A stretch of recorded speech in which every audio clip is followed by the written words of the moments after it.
Low,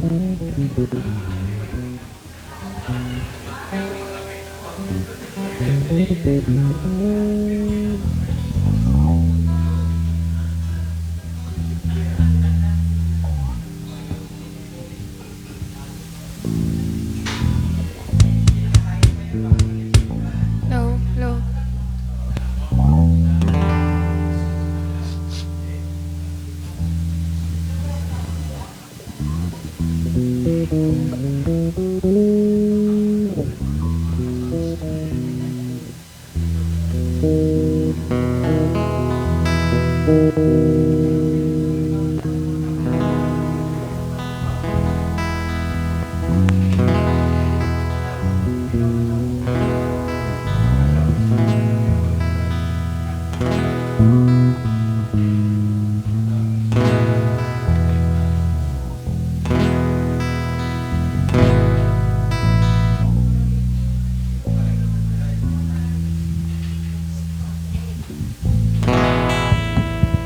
Low check. Ayan, good afternoon po everyone.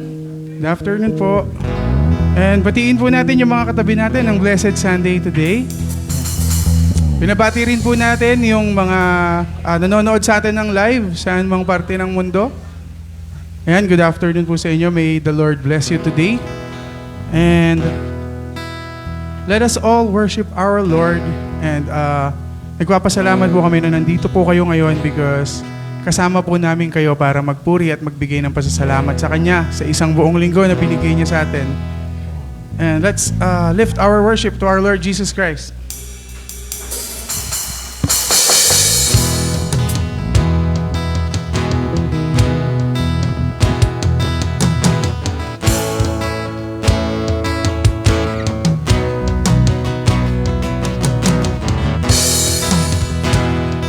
Better to stay in His courts and His house for one day than thousands elsewhere.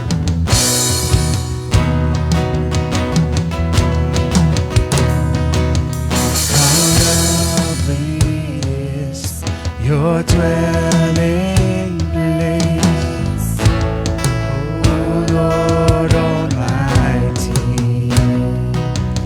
My soul longs and even faints.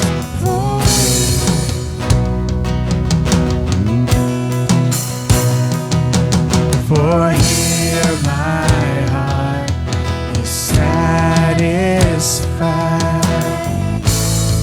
within your presence.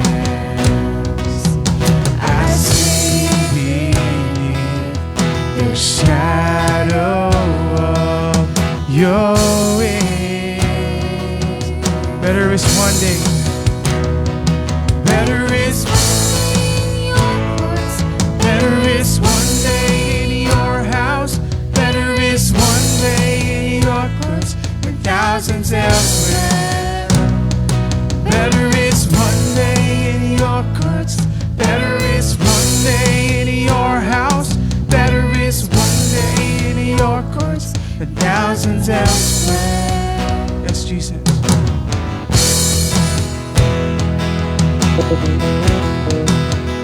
There's just one thing we ask.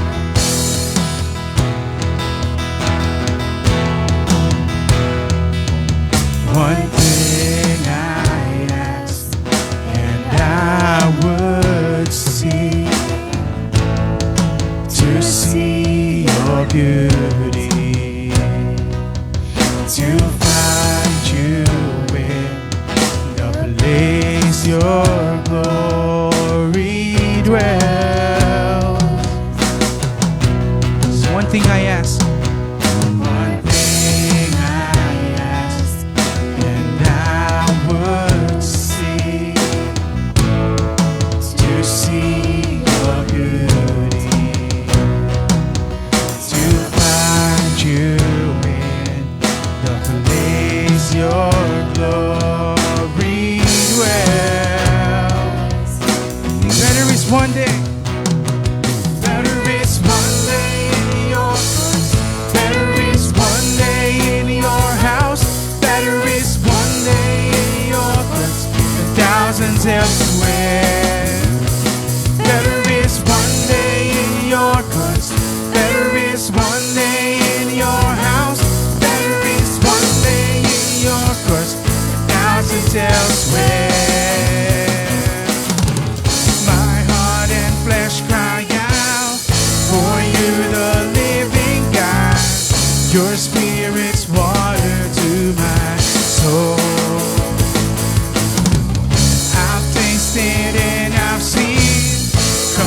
once again to me.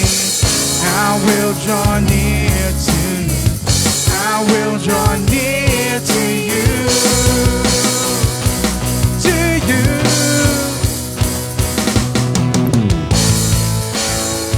Yes, Lord, we long to be near to you, Panginoon.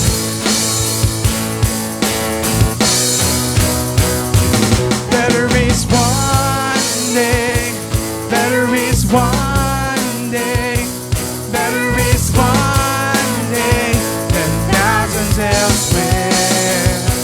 Better is one day, better is one day, better is one day than thousands elsewhere. Better is one day in your heart, better is one day in your house, better is one day in your heart than thousands elsewhere. Better is one day in your heart, better is one day in your house, better is one day in your heart than thousands elsewhere. Let's sing. Better is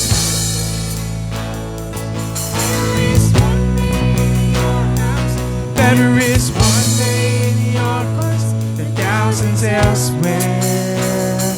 Better is one day in your heart. better is one day in your heart than thousands elsewhere. Than thousands elsewhere. Yes, Lord, it is better to be in your court. It is better to be in your house than thousands elsewhere, Panginoon. Ngayong hapon na ito, we lift up everything to you, Lord Jesus. All our shame, all our sorrows, all our pains. Everything, Lord God, we're lifting up to you. And we sing, yes, Lord, to you, Panginoon. Come on, church.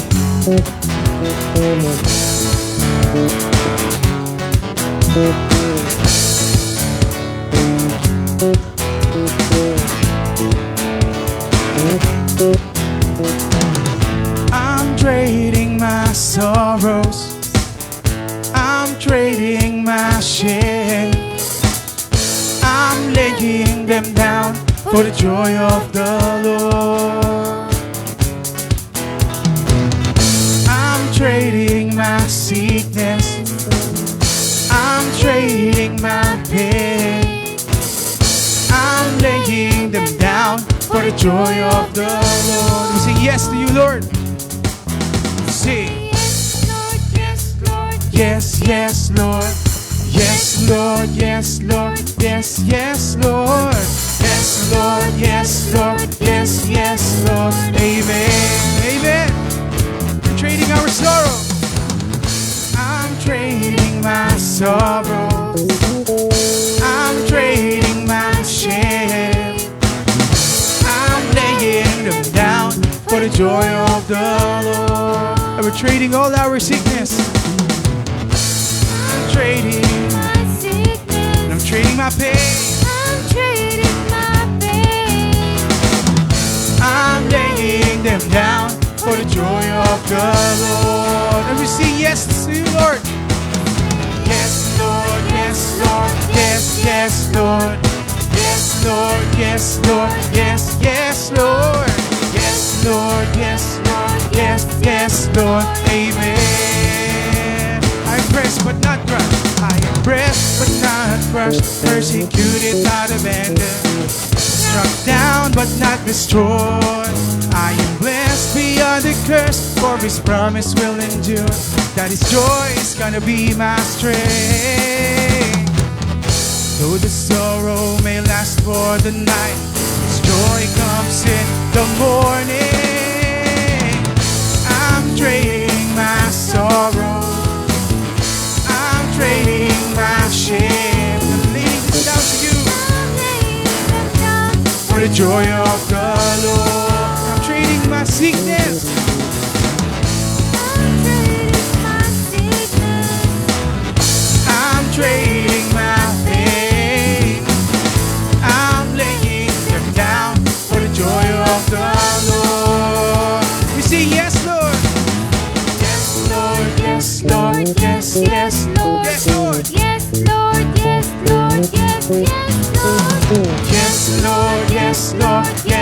yes, Lord. Amen. Once again, yes, Lord. Sing, yes, Lord, yes, Lord, yes, yes, Lord. Yes, Lord, yes, Lord, yes, yes, Lord. Yes, Lord, yes, Lord, yes, yes, Lord. Amen. Amen. Yes, Lord. Lifting it all up to you, Panginoon. We're trading all our sorrows, all our shame, Panginoon. And we bow our hearts. We bend our knees to give you worship, Lord God.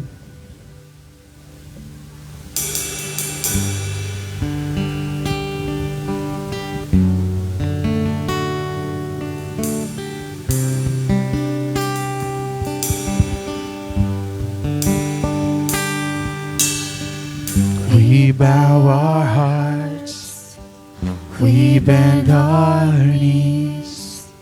Oh Spirit, come make us humble. We turn our eyes from evil things. Oh Lord, we cast down our idols. So give us clean hands. Give us pure hearts. Let us not lift our souls to another. To give us clean hands and give us pure hearts. Let us not lift our souls to another. Lord, we bow our hearts.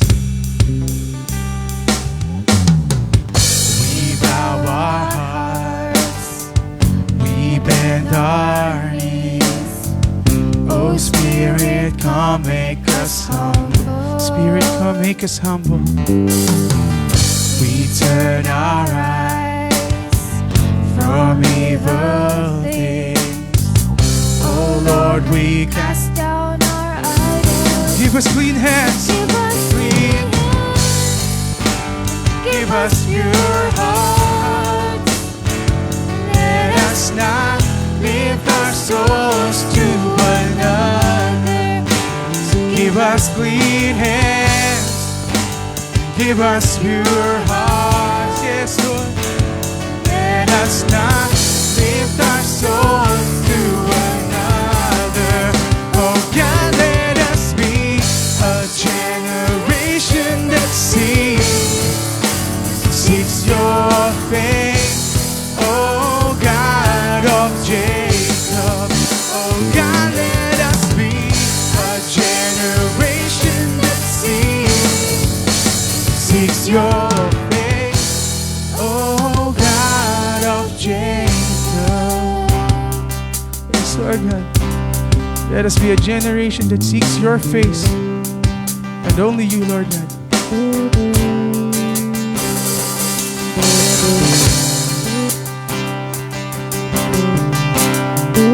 So give us clean hands. Come on, church, sing. Give us pure hearts. Let us not lift our souls to another. So give us clean hands, Lord. Give us clean hands. Give us pure hearts. Let us not lift our souls to another. Give us clean hands. Give us pure hearts. Let us not lift our souls to another. God, let us be a generation that seeks your face. Oh God of Jacob. Oh God, let us be a generation that seeks your face. Oh God of Jacob. Lord, we seek your face. And let us be a generation, Lord God, that seeks your face. Only you, Jesus. Lord, give us clean hands and pure hearts, Panginoon.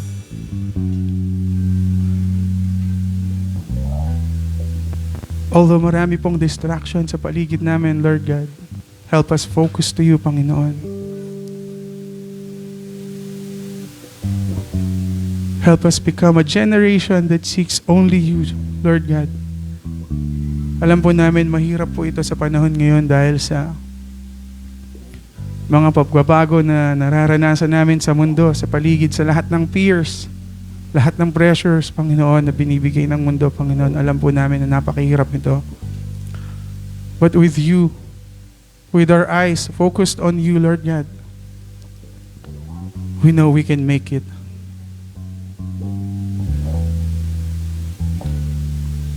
That's why we're lifting up everything to you, Panginoon, sa hapong ito.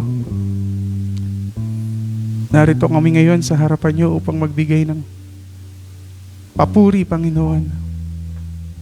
Upang ibalik lahat ng papuri sa iyo. Dahil ikaw lamang po ang may deserve nito, Lord God, and wala na pong iba. God, let us be a generation that only seeks you, Panginoon. Only sees you, Lord God. Wala na pong iba.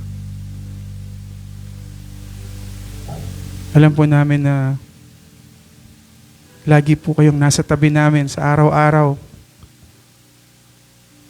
Alam po namin na hindi niyo po kami pinapabayaan, Panginoon. And our hearts are full of you, full of your love, Panginoon. We thank you, Lord Jesus.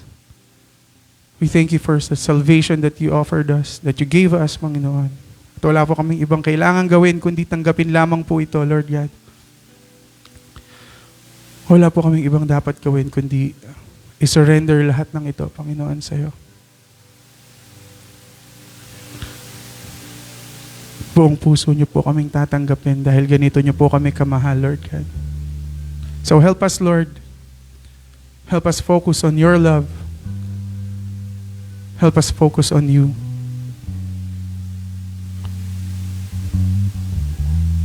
Dahil wala na po kaming ibang kailangan, kundi kayo lamang po, Panginoon. We're lifting up everything to you, all the praises and all the honor. In Jesus' name we pray.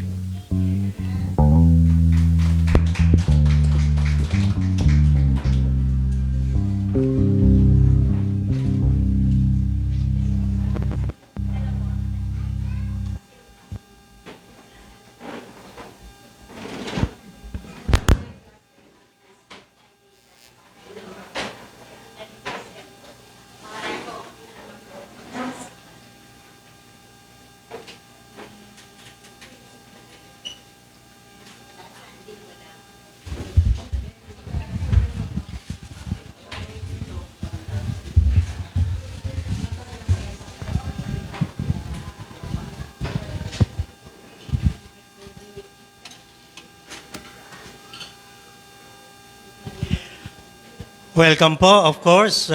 Na-miss ko si Ella ng isang buwan mahigit. Okay? Dumating na siya ng Wednesday. Palapakan po natin, okay? Bawal nang umalis. At salamat din. Andirito po ang aming kumare, nanay ni MC. Palapakan po natin. At sa unang pagkakataon, nakakasama natin siya. Actually po ay inaanak po namin kasi si MC. Si MC po ay kaeskwela ni Krisen. At nung sila po ay kinasal, kami po ay nandun at ninong at ninang. At salamat sa Panginoon at nandito. Hindi ko alam kung ang NCCC, yung mga members nag-uusap. Kasi parang nagpapalitan tayo eh. Bakit? Kasi pag nandito yung iba, wala namang kayo. Pag nandito kayo, wala yung iba. Actually, parang binilang ko yung pong ating mga families. We are almost like, siguro, more or less, 30 families, tayo. Ngayon po, pag titingnan ko, aside from mga individual, probably sa ngayon po, siguro, meron tayong mga 15 families. Okay? Siyempre, pag pinag-uusapan po natin ng pamilya, hindi lamang po yung mag-asawa. Kahit sino po sa isang tahanan, maging nanay o tatay, kasama po ng mga anak. O kaya kapatid, o kaya lola, kung sino man po, yung lahat na nakatira doon sa tahanan, nasabi po natin, of course, family. Yan po ang ating pag-uusapan ngayon. Ilagay nga, ito na pala. Okay. So, welcome po sa bawat isa. Ayan. Okay. A family rooted in faith. Pakibasa nga po natin. Kung kayo po ay leader at may involved, masasabi natin, sa isang iglesia na gagamitin tayo ng Panginoon sa church. Napakahalaga ng ating pag-iisip at ang ating concern ay hindi po lamang sa isang tao o individual, kung hindi sa isang pamilya.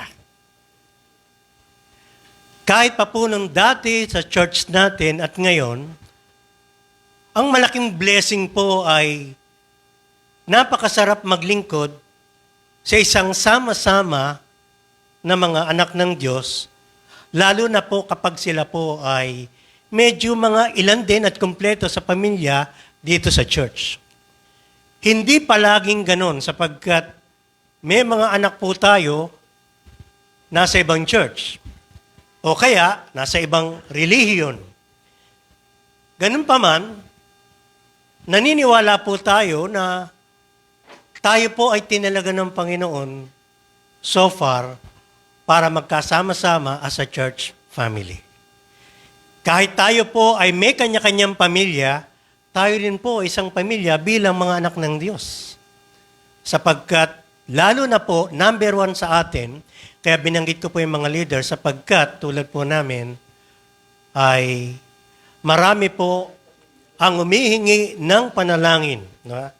At minsan, higit pa sa panalangin ng isang pamilya o kaya individual. Pero kadalasan po ay may kinalaman sa isang pamilya. Ano po? Marahil ang iba sa atin, dati ang dami nyo sa bahay, kausap ko si Kuya Al, dati 10 daw sila. Ngayon, 2 na lang sila sa bahay. Ito pa, good news, binebenta na yung bahay. Wala nang nakatira. Ano po, lumipat po sila sa iba. Ibig sabihin, dati magkakasama tayo, pero ngayon po ay nagkakawil. Sapagkat yan ang bahagi ng buhay. Kasama po yan. No? Ano man ang mangyari, ano man ang nangyayari, magkakalayo man, magkakalapit, talagang yun po yung ano ng buhay. Kaya, most likely po, ang tinetema po natin, na sinasabi po natin, lalo na yung mga mag-aasawa na yung anak nila o yung asawa na anak nila ay medyo papalaki pa lang. Yan ang napakagandang, sabihin natin, maturuan at makita yung mga ganito pong sabihin natin na mensahe. Parang masasabi ko, ang galing ng tatay ko. Kanina nakaupo ako, sabi ko, kung pag-uusapan ng pamilya, natutuwa ako sa mga magulang ko. Kasi ang point, paano nila kami pinalaki? Alam niyo na kung ilan kami. Ilan nga po kami? Oh, tama. Huwag naman 14, 12 lang. Pero pwedeng 14 pag sinama niyo yung aming mga brother. Tama. Tama yun. Ha? Hindi 14, 12 lang. Pero sa tunay po, 10 kami. Pero alam ko, may tatalo pa sa amin. Higit sa 12. Wala? Talo kayo. Meron? Ilan kayo? Ha? Ay, grabe na yan. Barangay na yan. Okay. Kaya ako natanong, iniisip natin, habang nakaupo ako at pinag-iisipan ng pamilya, paano niya nagawa? Samantalang ako, of course, 3, nabawasan pa ng 1. At alam ko, yung mga masigit pa dyan, o kaya kapareho namin, paano nila nagawa? Yung ating mga magulang na ang dami ng anak nila. Okay naman sila. No? Naranasan ko, kahit ang mga magulang ko, walang regular na trabaho, muntik nang ayaw ko ba, muntik na yata naming naging amin yung G-Liner eh. Alam niyo po ba yung G-Liner? Sayang ngayon. Nabili ng G-Liner yung RCBC. Ay, ano ba yun? RRCG. Yan. RCBC, iba yung bangko yun. Kasi ang tatay ko, matagal po nagtatrabaho niya, kaya pag sumasakay siya, libre siya dyan. Pero ang point noon, alam ng kapatid na Res, kamag-anak ko po yan, tsaka si Tess, wala dito. Nagpapalitan nga kayo, no? At alam nila yan, na kung saan, sabi ko, papaano yun, wala kang regular na income, no? Wala kang regular na trabaho, palipat-lipat ka, pero so far, hanggang ngayon po, kami pong magkakapatid, nandito pa, nasa lupa pa, at may mga pamilya na. So far, okay naman. Ang iba ay, siguro pwede ko sabihin, malamig sa pananampalataya. Ewan ko kung nasa pananampalataya ang iba, ganyan naman eh. Pero marami po ay nasa tunay at mainit na pananampalataya. Pagtitingnan po yung aming kapanganakan, iba't iba ang aming kapanganakan, ibang-iba ang lugar namin. May pinanganak sa San Juan, sa probinsya, kung ano-ano. Parang isang anak, tinatanong tatay, sabi niya, tay, saan kayo nakatira? Saan kayo pinanganak? Sabi niya, ako'y pinanganak, sabi niya, sa Pampanga. Si nanay, saan? Ay, sa Bicol siya. Tapos sabi niya, si ate, saan pinanganak? Ang sabi niya, sa Manila na siya. Ako, saan ako pinanganak? Ay, ikaw sa Tondo ka. Sabi niya, sa bait ng Lord, bakit? Pinagsama-sama tayo. Alam mo, ang blessing ng Lord so far, pasalamatan natin, habang tayo ay magkakasama, blessing na yun. Blessing na po yun. Siguro, alam niyo, may anak kami nasa Amerika, no? Pero actually, I wish na magkakasama kami. Kasi iba din po yun, no? Kaya lang, may sarili silang buhay. No? Kaya, hindi natin kayang hawakan at diktahan sa ang buhay ng ating mga anak. No?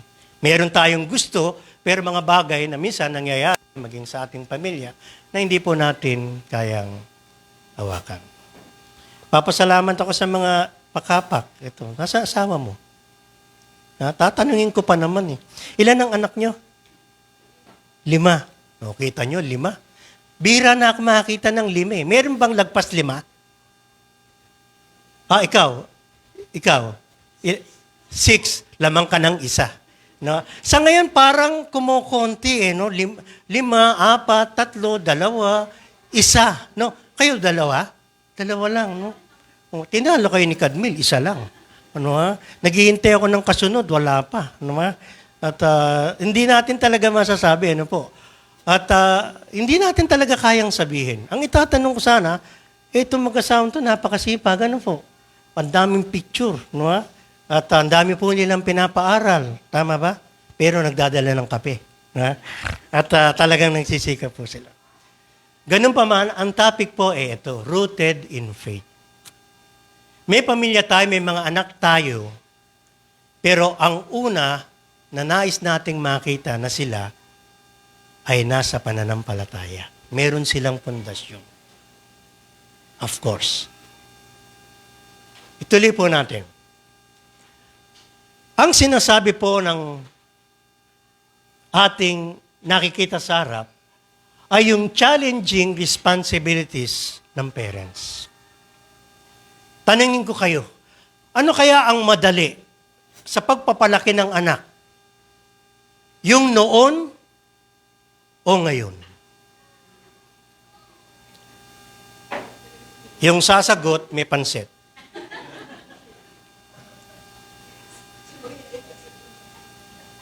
Kasi kahit di ko basahin yan, ang tingin ko, mas malaki ang challenge ng mga magulang sa pagpapalaki ng kanilang mga anak.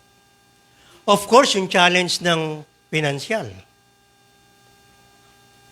Buti na lang, so far, ang mga nanay ngayon, madali na rin makakita ng trabaho. Salamat sa call center. Kasi madaming naghahanap ng ganun eh. No? Nung panahon nila, panahon namin, puro call lang, walang center. Utusan ka. Pangalawa, ang mga nanay noon hindi nagtatrabaho, bihira. So ang nanay ko, alam ko, hindi po siya nagtrabaho usually. Pero sa ngayon, halos magkakasama na ang asawa nila ay merong trabaho. Kung hindi man trabaho, merong negosyo. Kasama na. Kasi po, ang point, parang economically, financially, nakakatulong sa kanilang pangailangan. At hindi mo maiwasan. At maging yung pag-abroad, kahit nung araw, kukunti lang, ngayon marami po yung mga OFW. Kasi perong kailangan. Pero actually po, ang isang malaking challenge ay yung pagpapalaki sa ating mga anak sa isang pananampalataya na merong malalim na pagkakilala sa ating Panginoon. Nalalakad siya, no? Hindi lang yung pumupunta sa church. At magkakaroon siya later ng kanilang sariling pamilya na sila po ay nasa tamang pananampalataya at nandun ang Diyos sa kanilang sentro sa buhay nila. Yun po yung pinakatema natin. Ngayon, ang sinasabi rito po, yung task ng raising family rooted in faith can sometimes feel overwhelming. Ito yung isang sinasabi po natin. The impact of secular values, ito tama ito entertainments, and the forces of society can make it challenging to the spiritual development of our family. Kalaban po yan ngayon lalo. Yung entertainment, yung values, yung society, yung nakikita nila sa ginagalawan nila, iba yung pamumuhay nila ngayon kaysa po nung panahon namin, lalo na po nung panahon ng ating mga magulang. Kami ng kapatid na Asen, medyo so far, parang magkakababata. At talaga makikita ko, iba ang kilos ng buhay namin kumpara sa buhay ngayon. Number one, entertainments. Kalaban yan. Hindi masama, pero yung somehow, yung communications na napakahalaga sa pag-establish ng relasyon, ay medyo talagang kailangan mong magpursige para mangyari yan. May experience kami, hanggang ngayon ginagawa namin, pag may magkakataon, dahil lang kami magkakapatid, maraming nandito, minsan nagkakaroon kami ng reunion, kasama pa yung mga kamag-anak namin, minsan kami magkakapatid lang. Aba, minsan, nagkaroon kami ng isang reunion, kasama po yung mga anak-anak, so mga pamangkin. Aba, napon ako ng kapatid ko, habang magkakasama sa isang lugar, hindi naman nag-uusap. Alam niyo kung bakit? May kausap. May ka-text. Kaya sabi ng kuya ko, next time, kapag tayo magsama-sama, wag muna nating kunin ang ating cellphone. Tama ba ako mali? Madalas natin makita, punta kayo ng mall, mag-asawa, may pamilya, no? Hindi naman masama kasi ginagawa din namin yun eh. Pero sama, tinuturuan ko, unang-una na yung sarili ko. Kumbaga, sasabihin ko sa kanila, wala akong cellphone kaya saan tayo magkita? No? Ang point, para pag kumakain kayo, talagang nagkakaroon kayo ng communication. Nung araw, sisitsitan mo lang, kakain na. Nandun na. Ngayon, hindi. Ite-text mo na lang, kakain na, nasan ba kayo? Pero nasa taas lang. Diba? Ang point doon, yun ang challenging sa atin. Hindi lamang po doon, maging sa larangan ng entertainments. Sa mga laro, meron na po yan, pinapanood din. Meron pa po ba kayong mga laro, yung mga ganun-ganon? Hindi din masama yan. Pero pag sumusobra yan, hindi din maganda. At mahal po yan. Tama ba ako, mga kapatid? Yung nakikita ko, minsan napopost, may nagbo-boxing, may nung araw po, meron din yan, pero inuulugan. Kung may piso ka, parang jukebox. Pero ngayon, nalaman ko, napakamahal pala at may business po yan. Well, of course, nagiging masama kapag sobra. Pero ang tingin natin, talagang, kaya binanggit niya, very challenging. Yung Proverbs 22, sabi po, train children in the way they should go. When they grow old, they won't depart from it. Train up a child in the way he should go. When they will grow old, they will not depart from it. Ang point dyan, turuan natin ng ating mga anak. Ang point dyan, intentional yan. Hindi basta-basta nangyayari yan. Kaya ang sabi po niyan, pag tinuro natin ang ating mga anak, kahit sila po ay tumanda, sila po'y mananatili dun. Ito po ba ay totoo? Yes. Kasi bunga tayo eh. Sino po ang bunga nito? Na kung sila ay na-train ng kanilang mga magulang o kung sino man yun, ngayon natutunan nila. At ako po ay nagpapasalamat yan sapagkat isa ako doon at maging yung kamag-anak ko na kami mga bata pa, magkakasama kami sapagkat yung pananampalataya ng pagte-train nandoon. Yung palang Sunday school, yung palang pagpunta sa church, mahalaga din. Kasi kahit papaano yung ating pananampalataya nagtutuloy. Hindi kailangan every Sunday nandun tayo kung meron tayong gagawin. Pero napakahalaga pala ng church. Kasi doon po tayo naturuan eh. Pwede mangyari sa loob ng bahay, yan ang isang challenge din sa atin. Pero ang kadalasan po ng ating pananampalataya na maraming mga anak ng Diyos ay lumago dahilan po sa loob ng iglesia, sa loob ng church. Kasi nagtuturuan tayo at tinuturuan yung mga bata. Napakahalaga. In fact, sa pag-share po natin, minsan ikukwento nila kung paano sila nakakilala. At may nagsasabi po dahilan po sa pagpunta nila sa church at sa Sunday school. Bata pa sila, tinuturuan sila. Hindi po lahat ng bata ay kahit hindi pumunta sa church o hindi, ay talagang bumabait, okay siya. Pero most likely kapag isang bata, ang natutunan po niya ay yung atmosphere lang ng kapitbahay, sa labas. Lalo na wala silang relasyon sa loob ng bahay. At pagkatapos po, walang experience maging sa pagtawag sa Diyos at sa pananampalataya, lalo na sa church, ay iba ang malaking problema yan. And of course, maging sa mga anak natin, kaya nagkaganon, bukod sa atin, sapagkat sila po ay lumaki maging sa iglesia. Of course, sa mag-asawa, siya, Sir at Sir, bagamat meron din pa po kong inaanak dito. No? Yung iba sa kasal na, yung iba ganon, mga anak din nila po ay naglilingkod sa ating Panginoon. Hanggang ngayon sila. Paano nangyari yun?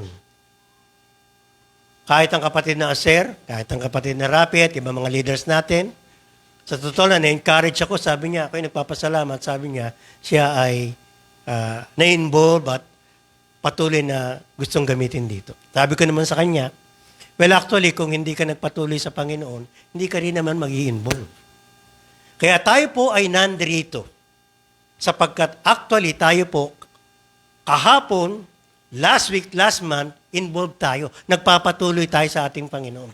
Kaya kahit lumipat ka ng bahay, naghahanap ka ng church. Tama po ba yung mga kapatid? Nag-abroad, dahilan meron siyang pananampalataya, naghahanap siya ng church. At sinasabi niya, teka muna, 3 buwan na ako, 3 linggo na ako din nakapunta. Hinahanap ko yung church. Sino po yung nagsasabing ganun? Di ba? Totoo po yun eh. Pag may bagyo, 2 linggo, 1 linggo, wala tayong church, hinahanap mo na eh. Ang mga kapatid eh. Bakit? Sapagkat tinawag tayo ng ating Panginoon. Meron po bang pagkakaiba yung tinatawag na at saka house? Meron. No? Sa Tagalog po, ang pagkakaiba ng bahay sa tahanan. Anong gusto nyo? Bahay, tahanan. Pero siyempre, kailangan nyo ng bahay. Diba? Actually, ang pagkakaiba pala ng house o yung bahay tinitiran. Pero tahanan, yung home, doon nabubuo yung relasyon. Yung magandang pagsasama ng pamilya. Sino man yun? Nanay sa anak, tatay sa anak, lola sa anak, kung saan man nakatira, bilang magkakasama, meron silang magandang pagsasama at yun ay tahanan. At kaliniwan, maraming tao ngayon, maraming bahay, pero walang tahanan. Ang tahanan ay may kinalaman sa relasyon ng magkakasama sa loob ng bahay. Siguro kung may challenge tayo, ang iyo bang tirahan ay bahay o tahanan? Ang gusto natin, ito ay maging tahanan. Kahit 2 lang kayo sa bahay, kahit 3 lang kayo sa bahay, kahit 4 lang kayo sa bahay. Salamat magkakasama. Pwede po bang magkakasama ang bahay pero hindi nag-uusap?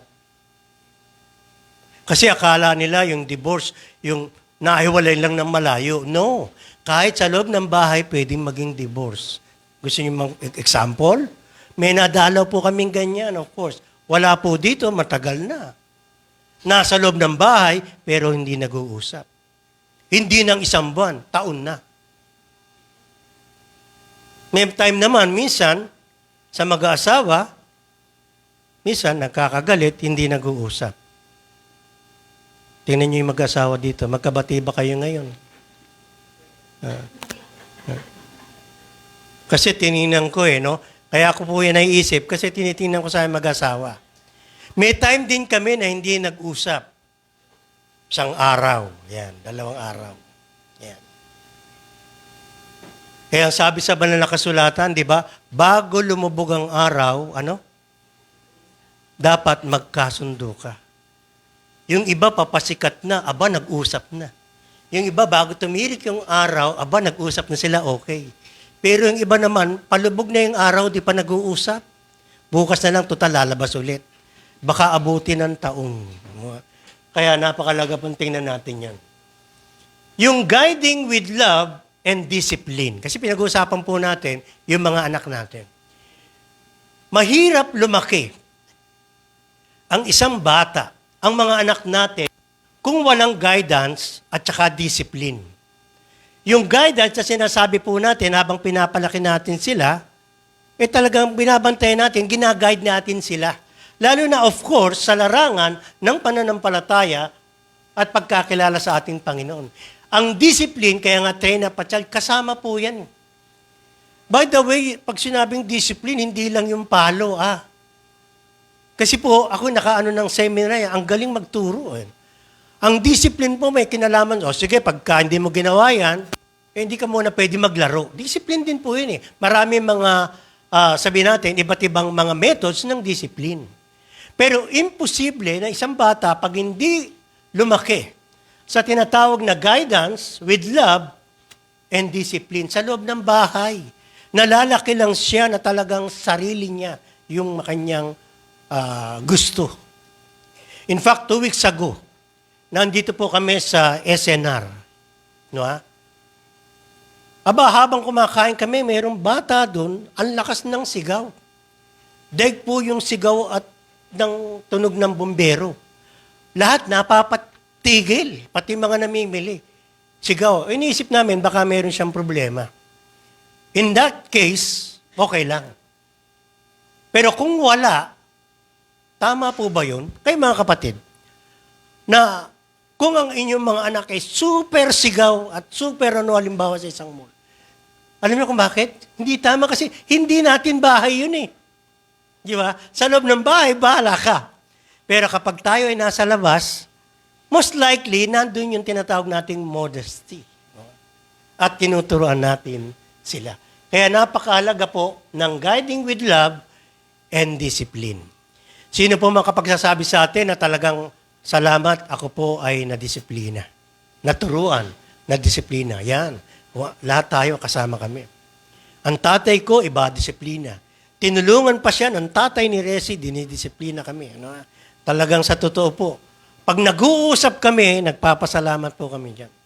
At ang isang patotoo nila, silang magkakasama, magkakapatid, magbabayaw, ay talagang halos, hindi sila nag-aaway. Magkakasama sila, napakaganda ng patotoo nila. Kaya napakalaga po ng tinatawag na guiding with love. Planting seed of faith. Paano po ba nangyayari yan? As parents, ang sabi po, one of our greatest privileges and responsibilities is to plant seeds of faith in the hearts of our children. Just as seed needs proper care and nourishment to grow in the flourishing plant, our children's faith requires intentional cultivation. By sowing the seeds of faith, we provide them with a foundation upon which they can build their lifelong relationship with God. In fact, aminin natin yung medyo ang mga anak, may asawa na, malalaki na, ang hirap na. Mas madali kung sila'y bata-bata pa. Para pagka medyo papuntan sila ng adolescence, adult. Nung time namin po yan, medyo madali-dali pa. Ngayon po, bukod dyan, habang sila'y lumalaki, kalaban nyo rin yung entertainment again Yung values, yung kanilang oras. Yung tinatakbo ng mundo, iba. Kaysa ngayon. Kaya napakahirap po din minsan na gawin sa isang pamilya yung sabihin natin, yung tinatawag na seeds faith. Nung bata kami, meron po kami pagkakasama-sama. Minsan, isang bilog, may Bible study, may reading ng Biblia, may panalangin. Pero habang lumalaki na, hirap na. Nga? Kaya talagang kalaban natin. Pero hindi imposible kung gagawin natin. Alam po ba ninyo, lalo na yung mga tatay, na kung saan hangin, pag-share, pagbasa ng banal na kasulatan, pag-aaral ng banal na kasulatan, ang training ground din natin, pamilya natin. Kasi pag sanay tayo, gawin yan, sa loob ng ating tahanan, madali po tayong gamitin ng ating Panginoon sa loob ng iglesia. Kaya napakahalaga po niyan. Siguro po, kung titingnan natin, ano po ang mga panahon at pagkakataon na kayo po ay nakapagtatanim ng maliliit or seeds ng pananampalataya at paglago ng pananampalataya sa inyong mga anak. May lugar po ba? Nangyayari po ba? Yung bagay na yan. Kaya napakalaga po niyan, tinatawag na papalago ng pananampalataya. Sa Isaiah 32:18, ang sabi niya, "My people will live in peaceful dwelling places, in secure homes, in undisturbed places of rest." Sino po ang may gusto nito, mga kapatid? Nang sinabi ng ating Diyos. Ang sabi niya, "My people will live in peaceful dwelling." Do you have a peaceful dwelling? Masaya po ba ang iyong tahanan? Meron po bang kapayapaan? Baka naman kapayapaan kasi hindi nag-uusap. Tahimik. Hindi po yun. Kung hindi sa loob ng tahanan, ay merong kapayapaan, secure homes, and undisturbed places of rest. Pagkagaling sa trabaho, pag-uwi, natutuwa siya. Bakit? Kasi nga, ang bahay, lugar ng pahingahan. Di ba? Pagdating, nakakaranas siya ng kapayapaan. Napakasarap umuwi. No? Kapag may problema sa tahanan, minsan, ang hirap umuwi. No? So, yan po yung sinasabi sa banal na kasulatan na yan. Sa Psalms 128, ang sabi niya, your wife. Sino ba dito ang wife? Pakisabi nga. Wife, yan. Your wife will be like a fruitful vine within your house.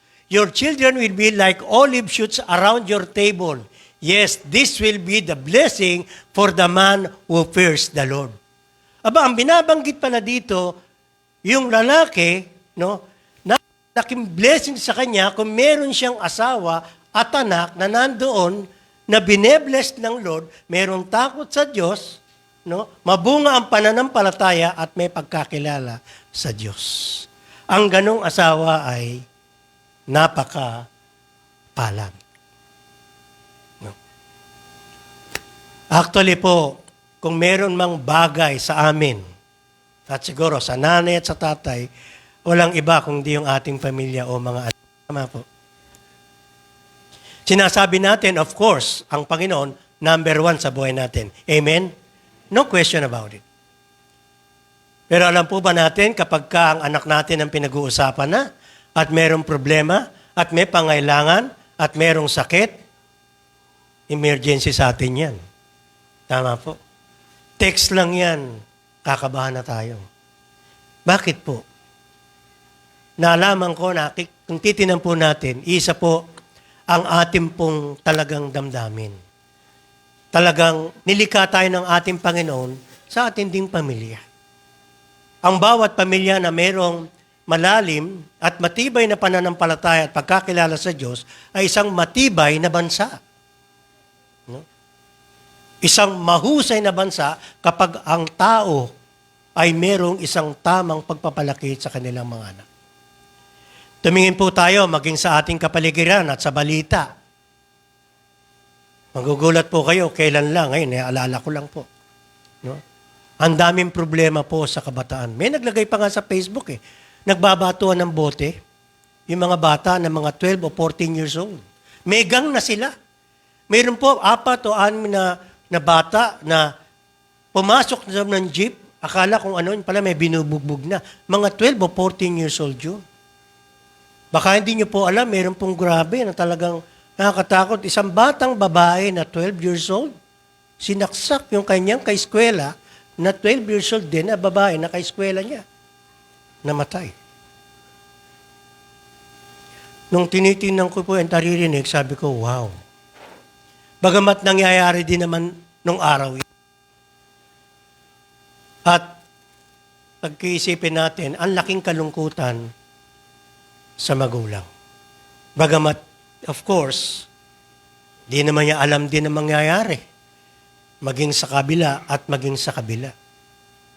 Pero nagsasabi po sa atin na lalo tayong maging intentional sa pag-communicate at pagpapalaki sa ating mga anak para maiwasan nila yung ganun.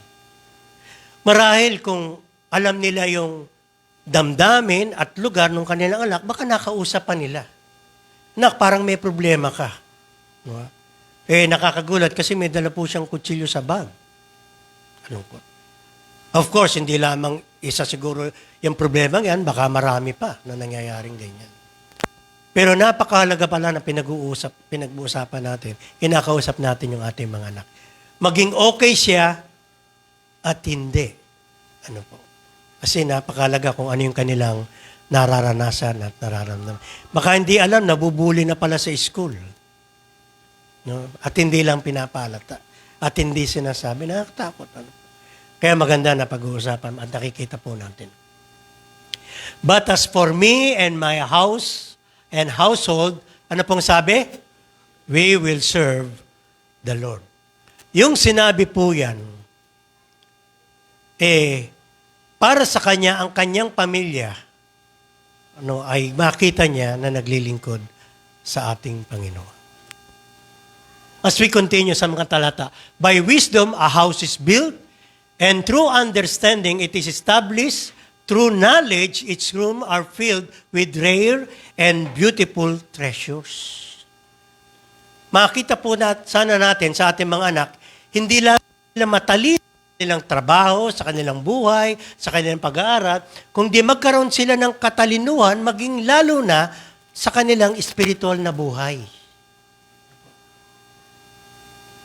Yan po ay nangyayari kung siya po ay built sa salita ng ating Panginoon. Nagiging mahusay sila, hindi lamang po sa eskwela, hindi lamang sa trabaho, kung hindi lalo na po, nagiging discerning sila sa kanilang spiritual na buhay. Alam nila yung mali at tama. Alam nila yung bagay na kung saan ito ay magiging mabuti o hindi. O ito ay labag sa kalooban ng Diyos o hindi. Hindi po basta tinuturo yan sa eskwela. Lalo na po sa Amerika at sa ibang bansa, pagdating sa larangan ng pananampalataya at Diyos, ay pinagbabawalan nila. Ewan ko ngayon, maging ang Biblia sa Amerika, kung okay na yan o hindi pa, nasa kanila po yun. At maging sa atin. Napakahalaga po na ang ating mga anak ay magkaroon ng prinsipyo at filosofiya founded po ng banal na kasulatan. Of course, kung wala sa Diyos, ang mga magulang, minsan natutuwa kapag ang mga anak nila, siga, sa kalsada, matapang, no? Nakakatakot po yan. Sa Matthew 7:24-25, therefore everyone who hears these words of mine and puts them into practice is like a wise man who built his house on the rock. Sa konteksto po niyan, kasi mas madaling makinig, madaling mag-isip. Pero kapag ito po ay pinractice natin, ginawa, napakahirap gawin. Challenge po yan sa akin, sa atin. No? Na pwedeng marami tayong natutunan at narinig sa mga practical, parang napapabaya natin. Mamaya tingnan po natin kung ano yung mga yun. These commandments that I give you today are to be on your hearts. Impress them on your children. Talk about them when you sit at home. Kasi sa kultura po ng mga Hebreo, yung sinasabi po, yung pananampalataya nila at pagkakakilala kay Yahweh ay ituturo nila sa kanilang mga anak, isusulat nila sa mga dingding, no? Sa araw at gabi, sasabihin nila sa kanila. In fact, ang hirap na po yan ngayon. Gusto niyo pong challenge ito. Kailan po kayo nagkwentuhan ng inyong mga anak? Kwentuhan na lang. Yung iba, salamat, meron. No? Gaano kahaba? Salamat, no? Kwentuhan, no? Lalo na kung ang mga anak natin talagang mga tahimik. May ganun eh. Meron ba kayong mga anak na tahimik? Ha? Kahit walang baon, pumapasok? Meron ba kayong mga anak na talaga namang super na, active at masalita? Na kahit marami ng baon, nagsasalita pa. Meron ba kayo? Magkaiba sila eh. Sino ang magbabalansi niyan? Tayo mga magulang. Kasi isa po ang intensyon natin sa kanila na sila po ay lumaki na mayroong pagkakilala at pagkatakot sa Diyos. Well, so far, blessed po ako, maging sa aking pamilya. Marami kaming kalungkutan. Nakikita ko rin po sa marami sa inyo, sa totoo, kaya ako nakukwento to, sapagkat hindi po tayo nag-iisa. May mga kapatid tayo na mga anak nila ay talagang mayroong pagkakilala at takot sa Diyos. Ang isa po na parang ako ay proud nung si Christian po ay mag-aasawa, hindi po dahil sa Amerika. In fact, wala nga po akong alam dun eh. Kasi Pilipino po yung asawa niya. At akala ko, dito sila kakasalin. Hindi namin alam, dun pala. No, ha? Pamasahe lang panghanda na dito, sayang. Ano ba? Pero alam po ba ninyo, ang proud ako at tuwan-tuwa sapagkat no nakita ko po yung lalaki at katulad po din ng iba sa inyo, kahit ang kapatid ni Aser. Nakita ko po yung kanyang spiritual life ng kanyang asawa na si BJ. In fact, I tell you, yun po ang pinaka-number 1 na proud po ako bilang isang father-in-law. Kinausap ako hanggang sila mag-asawa at nakita ko po maging sa lugar niya, sa loob at sa labas ng tahanan at maging sa commitment niya sa church. Nandun po yung talagang pagkakilala sa Diyos. Ang disiplina sa mga anak, maging sa kanilang mga finances, maging sa kanilang mga credit cards. Aba, nagka-seminar nga sila sa credit cards. Alam mo, ginawa nila, lahat pa sila nagkaisa, puro utang sila, mga miyembro nila. Kaya pala siguro yung mga, ewan ko, bahala sila. Bagay. Aba, pinagugupit nila. Nung ginupit nila, kinapon nila, kumuha sila ng iba. Hindi, joke lang. Kasi parang meron na naman. Ang hirap iwasan. Pero sa totoo lang, ang daling tukso ng credit card. Kaya kami walang credit card eh. Card meron. Di ba? Kasi, merong ang dami nag-aalok. Kahit wala kang trabaho, pinipilit ka. Ako hinawakan pa eh. Sabi ko, wala akong trabaho. Hindi po, ano pong card nyo meron kayo? Tinatangay pa akong ganun. Sabi ko, senior ako, wala akong trabaho, wala akong ganito. Labgip lang ako, lalabgip lang ako. Tinatangay ka, bakit ganito yung mga ganito? May babayad ka ba? Hirap. Ngayon, ang totoo, nakakatulong po yan. Kaya nga yun po yung scheme yan para tulungan tayo. Kasi nakakuha ng sasakyan, bahay, hanggang mabayaran. Kasi po, yung sasakyan, credit yun eh. Yung pong nakakita ng sasakyan, baka gusto nyo na bilhin nyo na po. Bayad na po yun. Ha? Kung walang ganon, di ka naman makakabili. Pero ang sinasabi doon, tamang paggamit. At kung hindi, naku, magkakaroon tayo ng baon sa utang. Alam po ba ninyo, nung araw, ang mga magulang natin, kung wala mang utang, at kung meron man, maliit lang. Tama po. Kasi nung araw po, wala kaming utang eh. Kasi walang credit card eh. Tapos sa tindahan, paglalapit ka, no credit, walang utang. Naku, bawal utang, wala. Buti na lang, mahusay si nanay. Pero pag umutang siya, ayun, nakikita mo, mga konti lang. Siyempre, nung araw, mga 30 pesos, 40 pesos, babayaran mo muna, 20 muna. No? Yung mga ganun ng mga utang. Ako, nagkautang ako ng elementary ko kasi kain ako ng kain sa gutom. Nung araw po, yung mga pagkain namin, mo kasi school natin, babayad. Alam niyo ba yung inuutang? Sabi ng teacher, okay, recess, huwag mo na lumabas, bumili muna kayo. Tinda pala ng teacher yon. Utang yon, meron dilis. No, di ba? Mga ganun, ano? Merong, kung ano-ano mga utang. Kasi 5. Naku, may utang ako. Naging umabot ng mahigit piso. Hindi ako makapasok. Wala akong pambayad eh. No? Pero ganun ang utang. Pero ngayon, ang lalaki ng sweldo ng mga tao, nakakagulat. Talagang blessed din po ang Pilipinas eh. Ngayon, ang sasakyan at bahay nauutang na. Tama po? Nung araw ba nakakautang ng sasakyan? Nung araw, hindi. Nung medyo-medyo na, no? Pero ang hirap. Bibihira ang nakakakuha. Ngayon, lahat. Meron po ba kayong utang sa sasakyan? Ayaw niyo mong taas ng kamay. Utang sa bahay. Utang sa tindahan. Di ba? Lahat eh. Kung titingnan natin. Di ba? Pero ang point dyan is, talagang yung buhay nun, tsaka ngayon, talagang napakahirap. Ngayon talagang gusto ng mundo, may utang ka.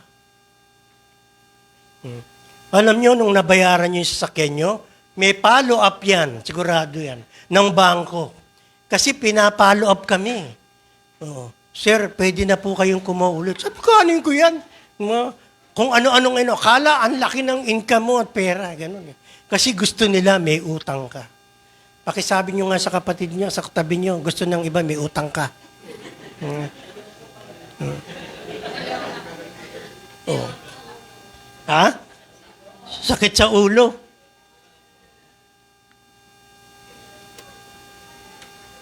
Nung araw, ang natatandaan ko lang, study now, pay later. Di ba, no? Sino po ang study now, pay later? Kasi nung panahon namin, wala. Study lang, walang later. Kasi parang wala eh. Ang natatandaan ko lang sa one sumulong, ang bayad ko, 11 pesos. Ang aming matrikula, 11 pesos. Naku, kung ngayon yan, sobra-sobra. Mag-anak ka ng 20, pwede. Kasi 11 pesos lang. No? Eh, ngayon po, ang mahal. Kaya talagang challenging.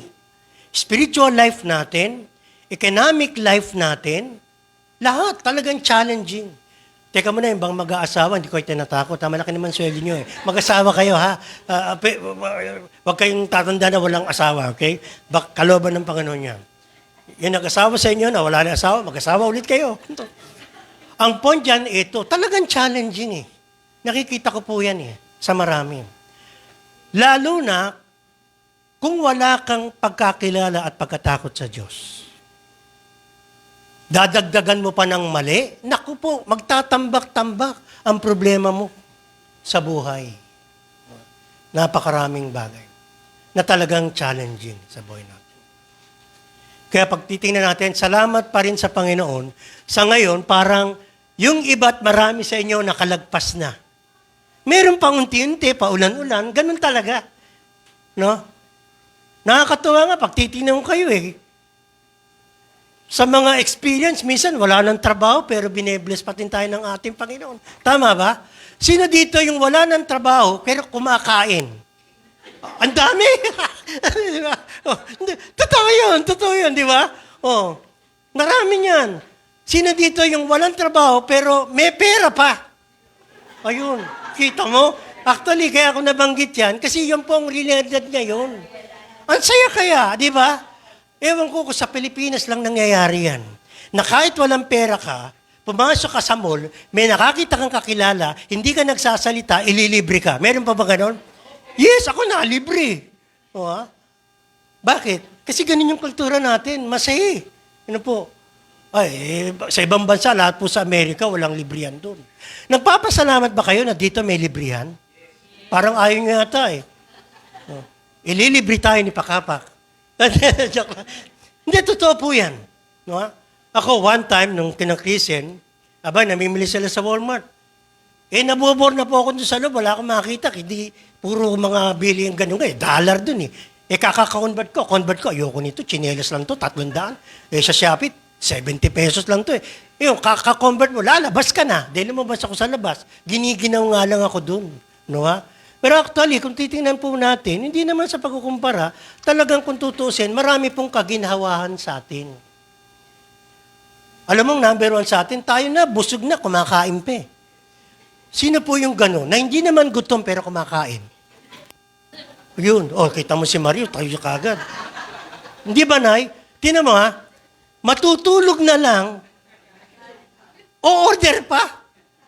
Kakain pa. Sino po yung matutulog na lang, kakain pa? Oo, ito pa maganda. O, yun, tama. Ipipicture pa. Kaya yung makakakita, order ka nga. Matutulog ka na lang, kakain ka pa. Kasi yun po yung buhay natin eh. No? Tingnan mo, kami po, maliliit, tutulog, hindi lang dilat, nakanganga pa. Hindi, sa totoo po, may time po, sinaresi hindi, may kaya yan eh. No, totoo po, maganda ang buhay nila at kami inaruga nila. Aba, may time po na kumain naman, pero kulang. Eh, sino bang mabubusog? Siyempre, NFA yun, kanin. Tapos ang ulam toyo, ganun. Medyo gutom ka. Ha? Kami pa naman pag natutulog, okay lang ba oras po mo kwento? Totoo po kasi yun, pamilya na. Pag natutulog kami, dikit-dikit kami mga lalaki, para kami nasa jail. O, liko sa kaliwa, lahat kami kaliwang ganun eh. Oh. Pagka tatabi na yung sarap, kasi siyempre, makimukha niya, nakaganon, ayaw nga ka, liliko ka sa kabila. Kaya lahat kami nakatapat dito, lahat nando doon. At siyempre, nagugutom ka. Pero ito maganda, ang laki ng disiplina namin. Kahit gutom kami, hindi kami tumatayo. Alam niyo kung bakit? Wala namang kakainin eh. Kung nga yung pusa, naglalayas eh. Yung aso, hindi na makatahol. No? Pero yun nga po sinasabi ko, bakit lahat kami at maging kayo, nandirito. At inabot natin yung karangyaan at kagandahan ng buhay pa rin. Kaya kami, Wyatt, pag nag-uusap kami sa gabi, sa kwarto, wala naman siya ibang makikita. Kundi ako, wala naman makikita, kundi siya. No? Unless pagka umaga na. No? So, lagi po yung nakaharap sa dingding. Ako lagi naman sa harap ito. No? Ngayon, ang point dyan, ito, nagtatanong kami, sabi mo, alam mo, malaki pa rin ang blessing natin sa buhay. At ang sinasabi ko, lalo na po sa amin mga lolo't lola na, ang isang blessing natin, tama po yung sinasabi pa, yung mga apo. Ako'y natutuwa po dyan. At salamat, kahit si Nate, si Christian, nakakakilala sila sa atin. Ang laking blessing yan. Abay, naglalaro kami niyan kahapon. Ang gustong-gustong laro niya, kwento muna tayo. Si Nate, ang laro niyan, hindi mga suntok-suntok eh. Ship eh. Iba't iba po eh. No? Minsan may baril, pero ship. Gusto niya lagi, ayoko naman yun kasi ang daming kalat nun. Sabi niya, order ka, tapos ako ship. Tapos gano'n. So, chef siya, ako order. Order ka na. Sabi ko, bigyan mo ako ng sisig. Walang sisig. Meat, yung pizza. Walang pizza. Sabi niya, wala dito. Only fruits and vegetable because I want you healthy. Sarap mo. Because I love you eh. Ganun eh. Sa mall nga, lagi sinasabi niyan eh. I love you, Lolo eh. Nakakapit pa yun. Punta tayong laruan. May pera ka. ang galing mga ito. Do you have money? Pero the way I see it, nung maliliit yung mga anak ko, at of course sila, katulad din ng mga lolo't lola, alam ko yung kaligayahan, mga kapatid. At salamat sa ating Panginoon.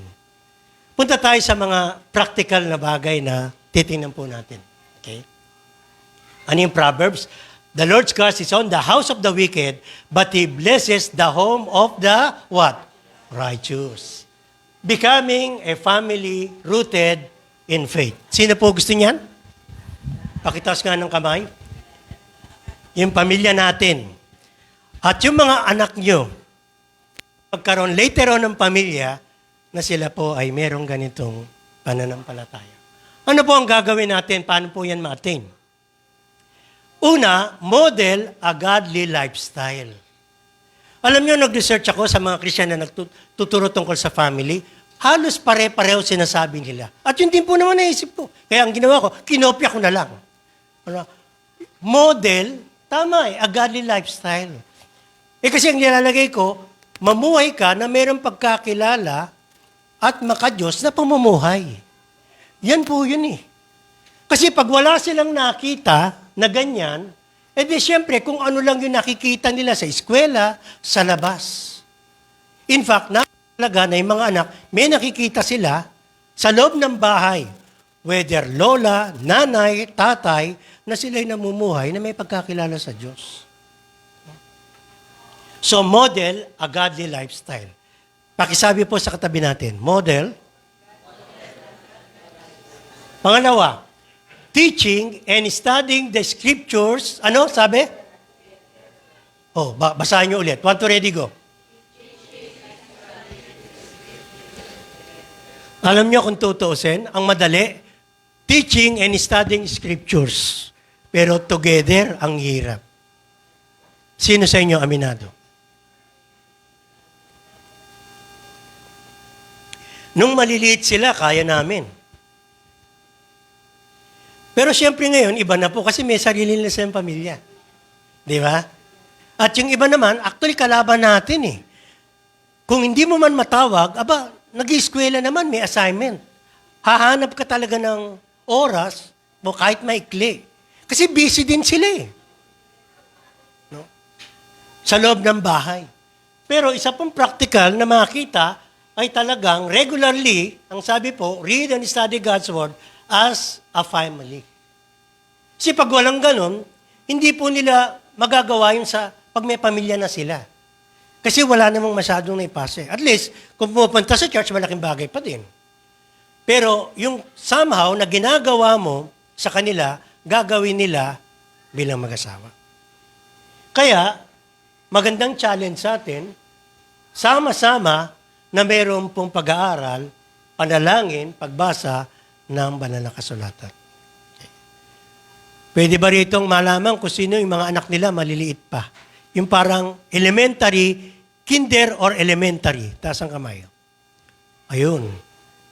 Si Mike, ikaw general, malalaki na. Meron pa elementary. Yeah, medyo madali pa sa inyo. Kaya pa yan, no, kapatid na Edmund. Na maaaring baka ginagawa niya, no? Pero napakahalaga po na magawa yun sa kanila. Kasi pag hindi nyo sila tinuruan, iba po ang magtuturo sa inyo, sa kanila. Paano pa kung mayroong ibang pananampalatayang ka-eskwela sila? Alam po ba ninyo, ibang pananampalataya tulad ng mga INC, Jehovah's Witness, Muslim, at iba, na sila po ay very active. Kaya baka hindi po natin alam, baka sila ay natuturuan na ng ibang mga katuruan. Kaya maganda po ay magawa natin yan.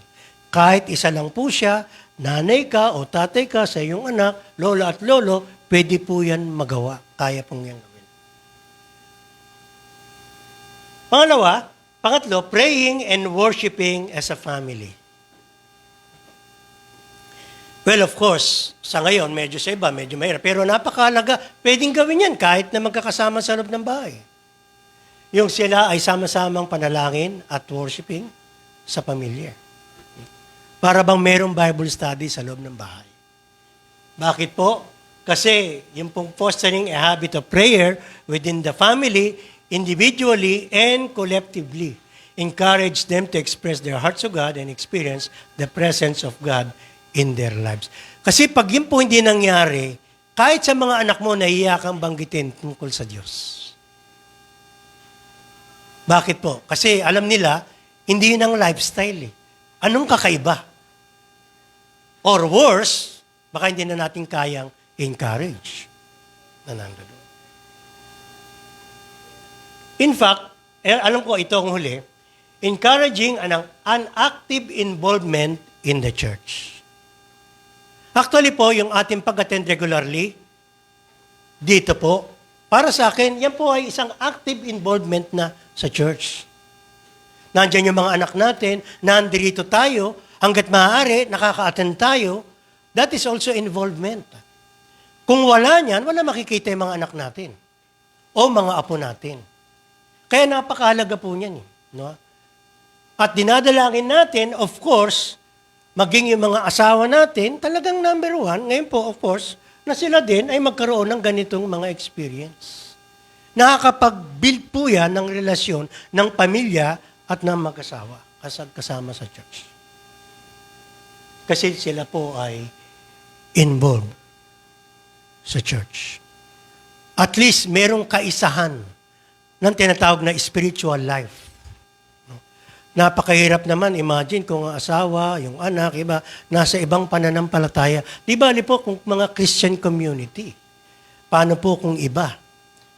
Mayroon silang mga ibang mga anak na iba talaga yung pananampalataya. Napakahirap. Ano po? This involvement nurtures their faith and instills a desire to fellowship within the body of Christ. Kaya napakalaga po yan na nangyayari po maging sa loob ng iglesia. Kaya ang challenge din maging sa church natin, sikapin po natin tulad na sinasabi ng banal na kasulatan, keep the unity of the Spirit. Nakakalungkot minsan kapag nakakarinig tayo, narinig ako na parang hindi sila feel welcome sa loob ng church. Nakakalungkot yun. Lalo na yung ganito karami, dapat close na tayo. Hindi tulad po, halimbawa ng Victory, CCF, mga mega churches, no? Mga GCF, so far. Tayo po ay hindi naman ganun kalaki. Kaya kung meron mang close, no, within the body of Christ, at least tayo yun eh. Tulad po ngayon, siguro baka 30 tayo mahigit o 40, dapat tayo na po ang mga pinaka-close sa lahat. Close mo ba kayo mga kapatid? No? Okay. Hindi niyo pa yata kilala yung mga kapatid natin. Ha? Meron ba nakakaramdam na parang hindi pa sila nababate o hindi pa sila close? Wag naman. Ang laking kalungkutan namin, failure namin. Kasi hindi naman napakarami. Kaysa nung mga 2 years ago, nung tayo po, maabot tayo ng mga 100, mahigit nun. Malaki po yung lugar natin. Tininan ko po, tinan yung mga picture. Medyo mahirap na ng konti. Pero close pa rin. Pero ito, nilagay tayo ng ating Panginoon, mas parang maganda, kilala po natin ang isa't isa. Wala po bang mga wall sa tabi natin? O okay po ba tayo? May mga gap po ba kayo sa mga katabi natin? Wala naman. Parang di nyo tinitin ng mga katabi nyo. Tumingin nga kayo sa likod, mga kapatid. Mamaya habang kumakain, ito maganda. Kahit masasabi po nating sa lugar natin at sa NCCC, halimbawa yung merienda, hindi lamang po naman basta pagkain yan eh. Di ba pag kumakain, nagkukwentuhan, tama? Ano ba bang gusto nyo? Kumakain o umuwi na kagad? Ayaw nyo yata eh. Kasi kami nung araw eh, church, di ba? Pagkatapos ng salamat sa ating Panginoon, Amen. Aba, may tatayo na, sasara na yung mga jealousy. Sara na, uwian na. Wala mang merienda, walang ganun eh. Kaya hindi kami gaano magkakilala. Bagay, magkakakilala kami, magkakamag-anak kami. Pero ang mahalaga nun, meron tayong time na makipag-usap sa iba. No? At sikapin po natin na makilala natin ang bawat isa. Ano po? Para maging close po din tayo. Ito po yung prayer natin. May His wisdom fill our hearts, His grace sustain us. Basahin po natin. Want to ready go? And His love overflow in our homes. May our families be a testament to the transformative power of a life rooted in faith. Yan po yung panalangin natin sa bawat sa atin. In fact, nung po ako ito, sabi ka, may picture ba kayo? May 3 pamilyang nag-send sa akin. Of course, mga kapatid na Al, I think Loyola family, at yung isa, sina kapatid na din. No?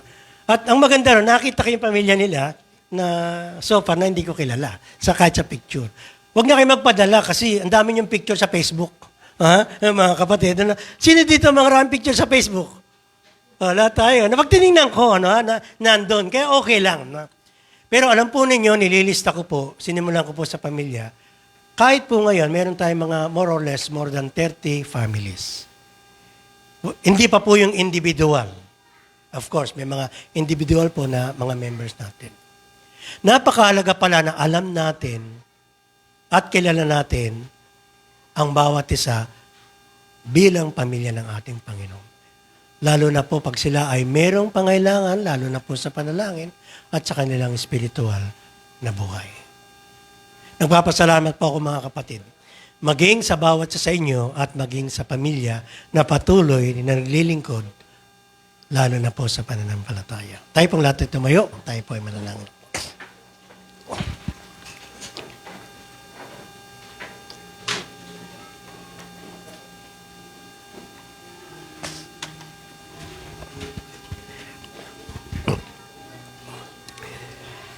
Panginoon, salamat po sa hapong ito, O Lord. Salamat po sa bawat isa at bawat pamilya. Salamat sa mga nanay at tatay, sa mga lola at lolo at sa mga anak na kung saan ay nandirito at alam po ninyo ang lahat ng aming pangailangan, O Lord. Ang aming pong idinidulog. Of course, Lord, alam niyo po ang pangailangan namin maging sa mga physical at material at kalusugan, lalo na po sa aming spiritual na buhay, O Lord. Pagpalaan niyo po ang bawat isa na nandirito ngayon, O Lord. Ang bawat pamilya na nandirito, O Lord. Ang kanilang mga anak, ang kanilang mga apo, ang kanilang mga asawa. Maging ang kanilang mga problema, ang kanilang pangailangan, O Lord. I-bless niyo po. Gawin niyo po ang kanilang tahanan ay mayroong kapayapaan. Nandoon sa loob ang pag-ibig, pagkakaisa. Lalo na po, pagkakaisa na mayroong pagkakilala at pagkatakot sa inyo. Gawin niyo po ang aming relasyon at ang aming tahanan na kayo po ang sentro. Ang inyong mga salita, ang pagsamba, ang panalangin, at ang pamumuhay po namin na namin pagkakilala at pagkatakot sa inyo. Maraming pong salamat sa lahat ng blessing na amin pong natamo, O Lord. We thank you. Kahit mayroong pagsubok, O Lord, nakita po namin na higit pa dyan ang inyong pag-ibig at ang inyong biyaya na natamasa namin, natamasa ng aming mga anak, maging ang aming mga apo. Salamat po, O Lord, sa bawat isa. Salamat po sa church. Salamat sa fellowship, O Lord. Sa pangalan ng aming Panginoong Yesus. Amen. Pwede po tayo makaupo.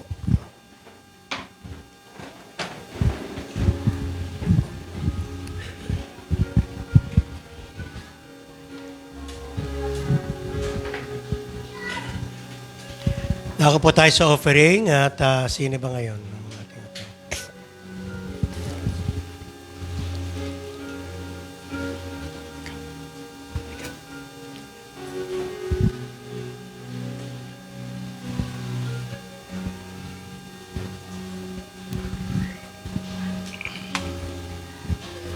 Salamat, Pastor. Salamat sa magandang mga salita. At tayo po ay tumungo sa ating pagbibigay. Sa 2 Corinthians 9, chapter 9, verse 7, 8, and 9. Verse 7, magbigay ang bawat isa ayon sa ipinasya ng kanyang puso. Huwag mabigat sa loob o dahil sa kailangan, sapagkat iniibig ng Diyos ang nagbibigay ng masaya.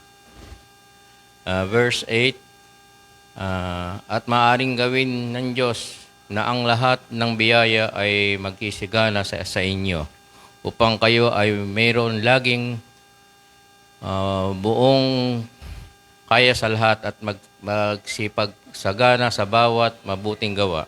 Verse 9, ganyan ang nasusulat na siyang nagsabog, siyang nagbigay sa mga duka. Ang kanyang katwiran ay natili magpakailanman. Mahalagang kahulugan sa kapag nagbibigay sa iba, maging sa pananalapi o sa pamamagitan ng paglilingkod. Dapat ito ginawa ng puso loob at may masayang pag-uugali. Bilang Diyos sa pinahalagahan ang paggayak na sa lingkod ng batas ng ating pagbibigay ay dapat na pusan loob at tagasibol mula sa isang masayang pag-uugali. Dapat ito ay magmula sa puso.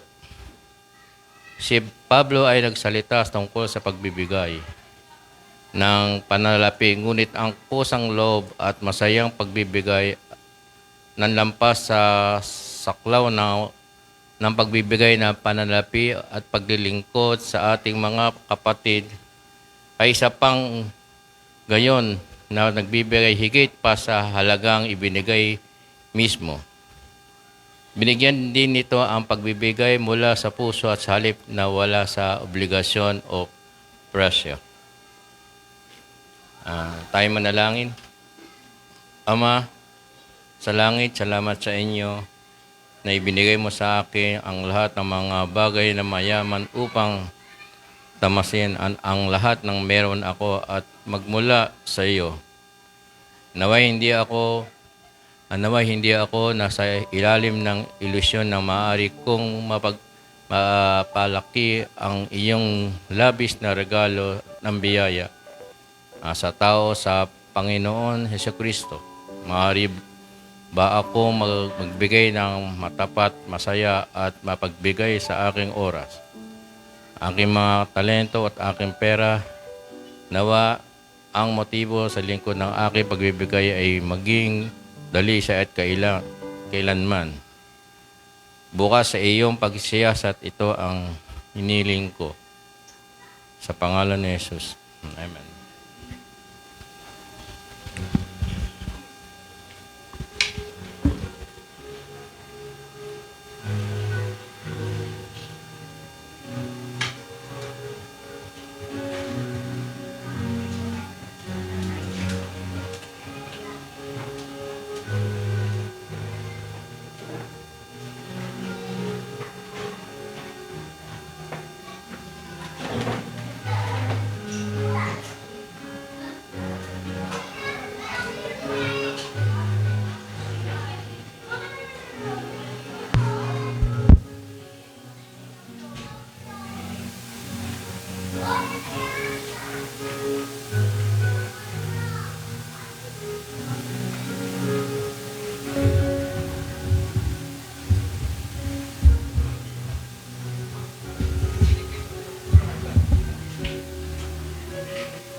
Amen. Maraming salamat po, Pastor, sa napakagandang message about family. Naka-relate po tayong lahat and sana, sabi nga nila, Pastor, before is dapat mag-start yung faith or yung teaching sa loob ng mga tahanan natin, di ba? So let's all sing glory to our Lord Jesus Christ. Let's all stand up.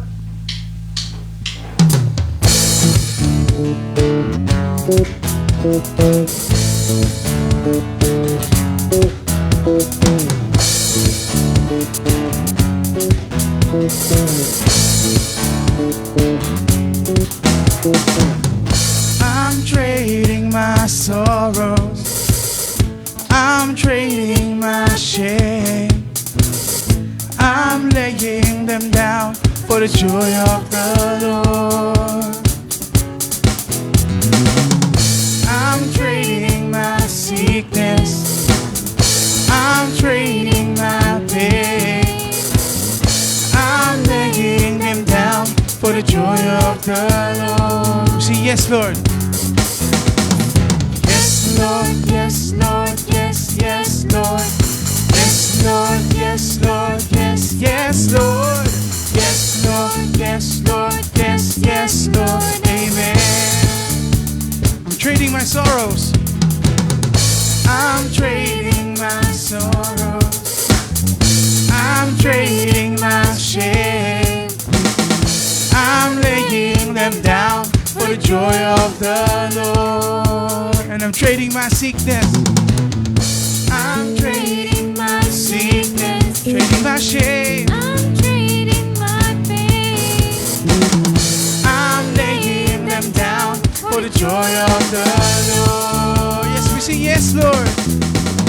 Yes, Lord, yes, Lord, yes, yes, Lord. Yes, Lord, yes, Lord, yes, yes, Lord. Yes, Lord, yes, Lord, yes, yes, Lord. Amen. I am pressed. I am pressed but not crushed, persecuted, not abandoned, struck down but not destroyed. I am blessed beyond the curse, for His promise will endure, that His joy is gonna be my strength. Though the sorrow may last for the night, His joy comes in the morning. Trading my sorrows, I'm trading my sorrows, I'm trading my shame, I'm laying them down for the joy of the Lord. And I'm trading my sickness, I'm trading my sickness, I'm trading my pain, I'm laying them down for the joy of the Lord. And we sing, yes, Lord. Yes, Lord, yes, Lord, yes, yes, Lord. Yes, Lord, yes, Lord, yes, yes, Lord. Yes, Lord, yes, Lord, yes, yes, Lord. Amen. We sing, yes, Lord. Yes, Lord, yes, Lord, yes, yes, Lord. Yes, Lord, yes, Lord, yes, yes, Lord. Yes, Lord, yes, Lord, yes, yes, Lord. Amen. Amen.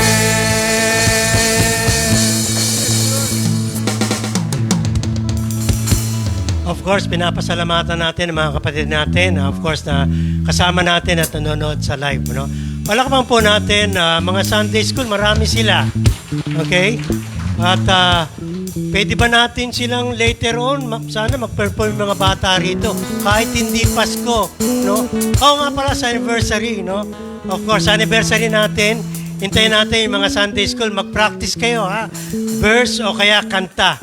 At hihintayin namin yan dito. Magpe-perform sila. God bless po mga kapatid. Yan. Thank you sa ating mga worship leader.